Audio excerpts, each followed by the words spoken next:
Good morning mga bebs! Nagtataka ka ba kung bakit bagsak pa rin ang performance mo kahit naman consistent ang pag-upload mo everyday? Halos nakikipag-engage ka na nga sa iba na dumadaan sa iyong wall kung sino-sino na yan. Pero sa mismong video mo ay wala ka man lang nare-receive na comments, engagements. Kung gusto mong malaman, tapusin mo itong video na ito kung ano nga ba yung mga dahilan. Isa lamang po ang dahilan niyan mga bebs. Baka hindi mo pa nakukutinting mabuti ang settings mo, lalo na kung ikaw ay naka-profile. Syempre, karamihan sa mga naka-profile noon ay palagi nagpa-private ng kanilang profile, 'di ba?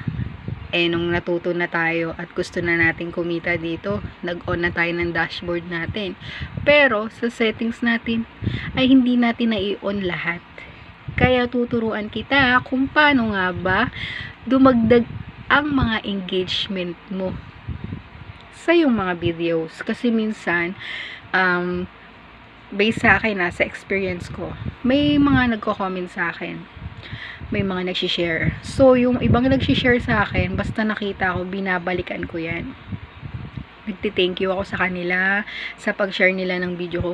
Pero yung iba, hindi po ako nakakapag-comment.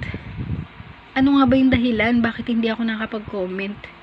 Kasi po, yung comment section nila o yung video nila ay naka-private. At ang makakakita lamang po ng kanilang mga posts ay yung mga friends lang po nila.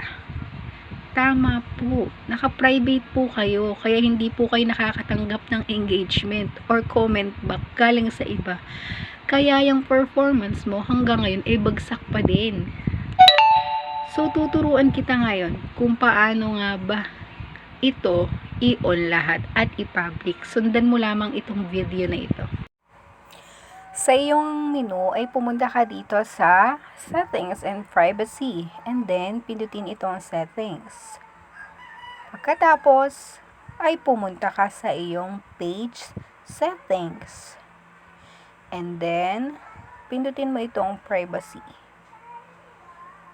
Yan, i-check mo lahat yan. Yan, lalo na yung who can see your future posts. Napakahalaga yan. Kailangan ay naka-public yan.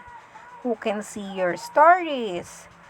Sa comments, i-on mo yan. Lahat yan. Pati yan, who can see your people, page and list your follow. I-public mo rin yan.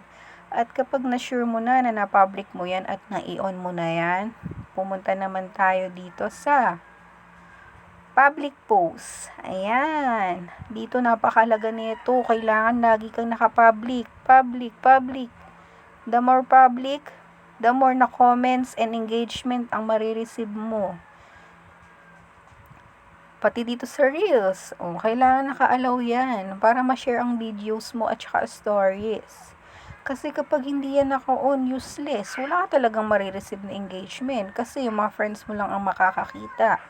Kaya naman kapag okay na yan, huwag ka na magulat ha. So ngayon alam mo na. Kaya huwag ka nang magtaka kapag nag-upload ka ngayon at nagawa mo na lahat ng mga sinabi ko or naituro ko, biglang magdadagsaan ang mga comments sa'yo. Kasi nga, nakakapag-comment na sila ng malaya sa'yo kahit hindi mo sila friends. Dahil, na-public mo na ang lahat. Sana itong video ko ay nakatulong at pakishare po ito para po makatulong din po tayo sa iba. Maraming salamat po.